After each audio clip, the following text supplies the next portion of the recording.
Bismillahirrahmanirrahim. Assalamualaikum warahmatullahi wabarakatuh. Apa kabar anandaku sekalian? Mudah-mudahan ananda dalam keadaan sehat walafiat. Amin ya rabbal alamin. Baik anandaku sekalian, pada hari ini kita belajar fikih, yaitu tentang pelajaran kedua, infak dan sedekah. Baik, sebelum kita belajar, marilah kita terlebih dahulu berdoa. Bismillahirrahmanirrahim. Raditu billahi rabba wa bil islami dina wa bi muhammadin nabiyya wa rasula rabbi zidni ilman warzuqni fahman amin ya rabbal alamin. Okey, mari kita lanjut pelajaran yang kedua, yaitu infak dan sedekah. Baik, yang pertama yaitu pengertian infak. Infak berasal dari kata anfaqa yang berarti mengeluarkan sesuatu, harta untuk kepentingan sesuatu. Kemudian infak juga berbeda dengan zakat. Infak tidak mengenal nisab, sedangkan zakat ditentukan oleh nisabnya. Selanjutnya hukum zakat yaitu wajib, sedangkan infak hukumnya sunnah. Infak juga ada dua macam, ada yang wajib dan ada juga yang sunnah. Contoh infak yang wajib, yang pertama yaitu zakat, kafarat, nazar dan lain sebagainya. Kalau infak yang sunnah, contohnya yaitu infak kepada fakir miskin, sesama muslim, infak bencana alam, infak kemanusiaan dan lain sebagainya. Terkait dengan infak, Rasulullah SAW bersabda dalam hadis yang diriwayatkan oleh Al-Bukhari dan Muslim, ada malaikat yang senantiasa berdoa setiap pagi dan sore, ya Allah, berilah orang yang berinfak gantinya, dan berkata yang lain, ya Allah yang menahan infak kehancuran. Itulah hadis Rasulullah yang mengatakan orang yang berinfak akan didoakan oleh malaikat, dan orang yang tidak mau berinfak akan didoakan oleh malaikat untuk kehancurannya. Jadi ayo marilah kita sering-sering berinfak dan bersedekah, karena untuk pahala kita di akhirat nanti. Selanjutnya yaitu manfaat infak bagi kehidupan. Yang pertama yaitu menolak bala. Yang kedua dicintai oleh Allah Subhanahu wa taala. Sebagaimana firman Allah Quran surah Al-Baqarah ayat 195. Dan infakkanlah hartamu di jalan Allah, dan janganlah kamu jatuhkan diri sendiri ke dalam kebinasaan dan tangan sendiri, dan berbuat baiklah, sungguh Allah menyukai orang-orang yang berbuat baik. Kemudian infak dibalas 700 kali lipat oleh Allah. Ini bisa berupa rezeki, kesehatan dan kebahagiaan.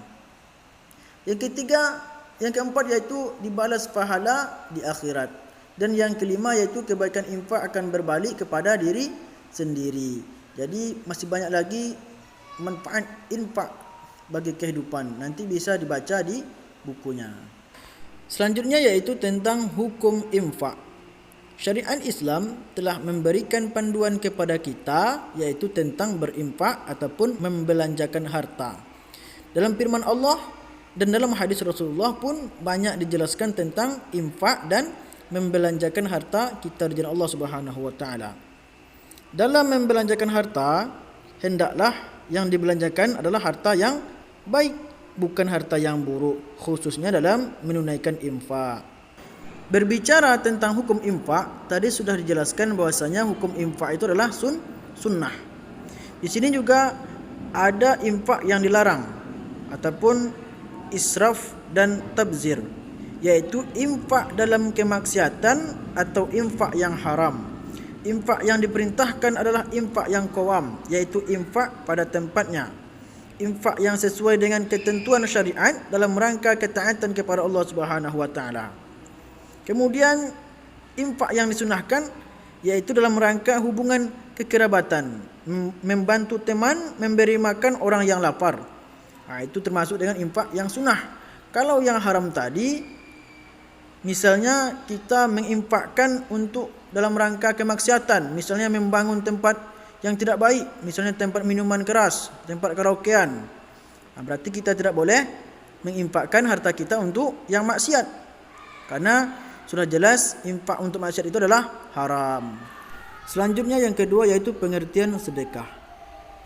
Sedekah berasal dari bahasa Arab iaitu sodakoh, yang berarti suatu pemberian yang diberikan oleh seorang muslim kepada orang lain secara spontan dan sukarela tanpa dibatasi oleh waktu dan jumlah tertentu. Jadi kalau infak tadi iaitu mengeluarkan sesuatu harta untuk kepentingan sesuatu. Kalau sedekah, pemberian yang diberikan oleh seorang muslim kepada orang lain secara spontan dan sukarela. Kemudian para fuqaha sepakat bahawa hukum sedekah pada dasarnya adalah sunnah, sama dengan hukum infak. Kalau dikerjakan berpahala, kalau ditinggalkan tidak berdosa. Kemudian sedekah dalam arti sedekah at-tatawwu berbeda dengan zakat.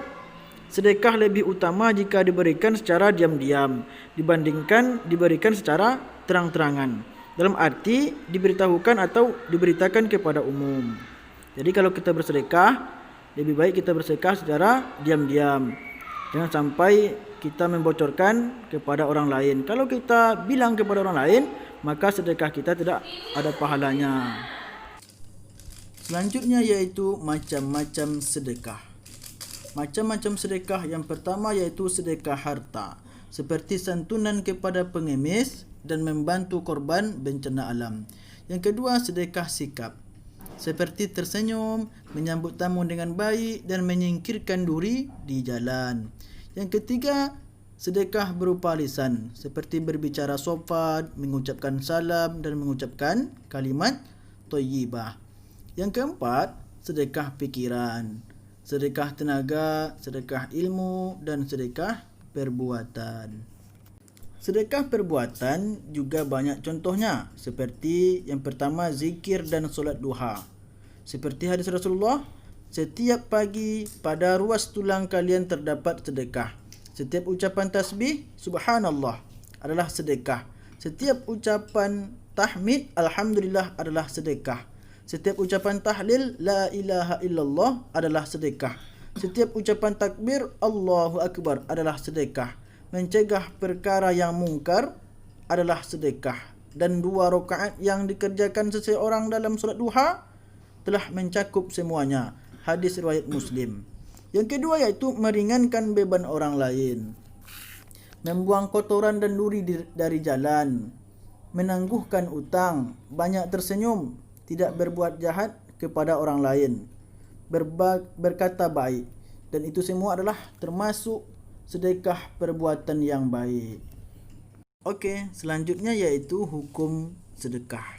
Hukum sedekah ini ada beberapa macam. Yang pertama yaitu sedekah wajib. Sedekah wajib ini maksudnya yaitu sedekah dalam bentuk zakat. Tadi sudah kita bahas bahwasanya zakat adalah hukumnya wajib. Dan itu juga termasuk sedekah wajib. Yang kedua yaitu sedekah sunnah. Sedekah sunnah ini sedekah yang biasa kita lakukan.